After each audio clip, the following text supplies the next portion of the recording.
आणि अत्यंत महत्त्वाची आणि मोठी बातमी ऑलिम्पिकमधनं येते, कारण विनेश फोगाटच्या मेडलचा फैसला आता 16 ऑगस्टला होतोय।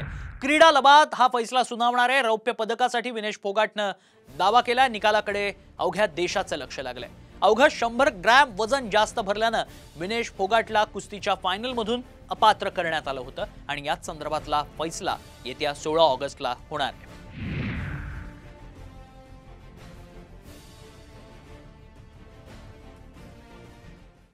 आणि अत्यंत महत्त्वाची आणि मोठी बातमी ऑलिम्पिकमधनं येते, कारण विनेश फोगाटच्या मेडलचा फैसला आता 16 ऑगस्टला होतोय।